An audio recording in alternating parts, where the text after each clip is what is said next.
પૈસો નહીં વધે, માત્ર પૈસો એ જ સંપત્તિ નથી.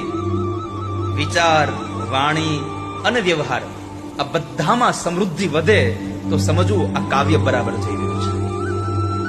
આ ભાગવતને સાંભળવાથી તમારો વિચાર બદલે, તમારું વર્તન બદલે, તમારો વ્યવહાર બદલે તો સમજવું કે બરાબર છે આ કાવ્યના ગુણધર્મો પ્રમાણે. ત્રીજું, વ્યવહાર વિધે. આ સંસારમાં વ્યવહાર શીખવો હોય તો ભાગવત જેવું, આ કાવ્ય જેવું કોઈ બીજું ઉપયોગી ગ્રંથ નથી. શું કરવું અને શું ન કરવું બેયની સંજ્ઞા આ ગ્રંથોમાં આપી છે.